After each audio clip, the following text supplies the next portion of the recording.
Sean Combs is a mouth-breathing loser, but we all already knew that. And we let the media trick us into thinking that he had talent, or that he had anything to do with the success of the talent that he managed, which, by the way, should make you extremely skeptical of all media if you're not already skeptical of all media. He was BFF with Ellen DeGeneres, that demonic fucking weirdo. So he, aside from being a mouth-breathing loser, was a try-hard who was singularly focused on becoming some version of a hustler because he thought that his father was some kind of big time hustler. And I don't know if he was a big time hustler or a small time hustler or what. All I do know is that his mother was using Sean as a stand in for the father, dressing up as a dandy. And also, she was beating him. And I don't know if these beatings had anything to do with his inability to respect human life, but he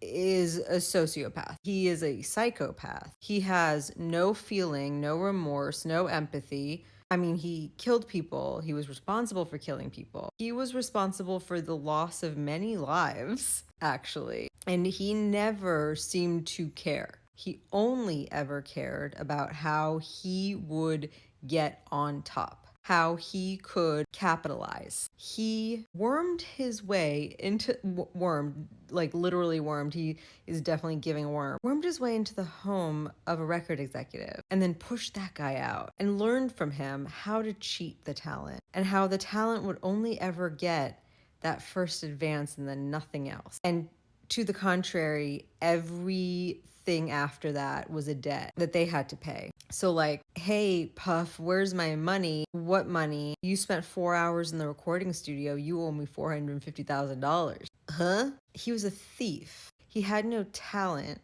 He was jealous of the artists. And he was also jealous of the gigolos' packages, I think. I think a lot of this has to do with how not well endowed he was. There has to be a psychological connection there. Hiring men to do things to Cassie, using a remote control to do something to a girl who accused him rightfully of killing Tupac. There's something there. And I think that he was deeply closeted. Because why are these people just casually dropping that they were also SA'd by him? Men. One of whom didn't even know it was happening because he was so good and drugged constantly. This is a person who is an actual demon. And he was packaged and sold to people as like some kind of like wholesome fucking... They tried to make this guy a house... I mean, they did. They successfully made him a household name. He's on daytime talk shows with that fucking crypt-keeping, disgusting woman, Ellen. The clips that they showed of them like laughing and joking with each other, ew, like she didn't know. Of course she knew. But I encourage everyone to watch especially those clips, the clips of him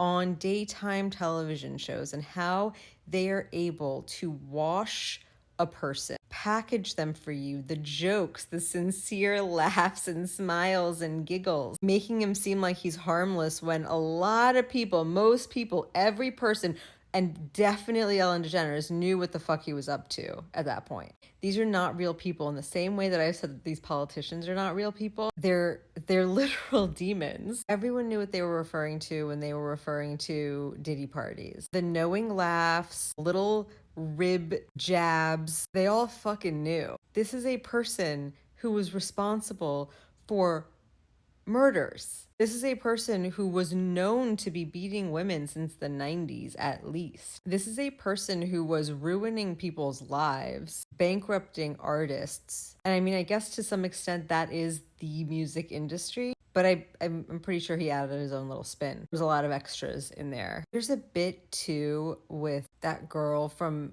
was it Making the Band? Aubrey O'Day from Danity Kane. She is reading a letter, an affidavit from another person who walked in on her being assaulted by Diddy and another guy, and she has no recollection. You can tell how like jarring and disturbing it is to her. This guy did terrible fucking things to people. Obviously, I'm not even mentioning what we all saw with Cassie. And there's that juror talking about him and Cassie like, oh, they were in love. What the fuck are you talking about? She was in a drugged stupor the entire fucking time. I would say that she was a captive, honestly. I think that people are way too quick to dismiss allegations from women with like the whole, she was a grown woman, she knew what she was doing. He was literally grooming and drugging people to the point where they didn't even know what the fuck was happening. I don't know that any of that could be called like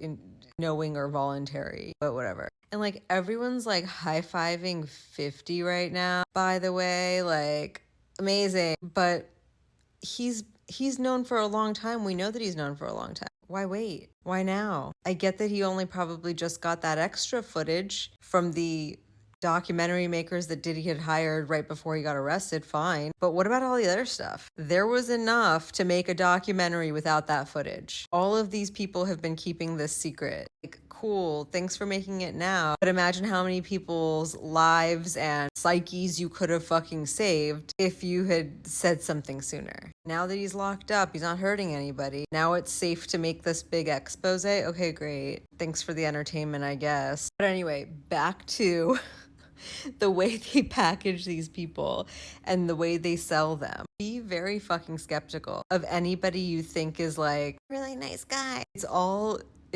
so unreal. They all of them knew about Tupac and Biggie. All of them. And they've all kept the secret. And when I say all of them, I mean everybody. I don't mean just the hip hop artists. Everybody. I'm looking at you. Jennifer Lopez.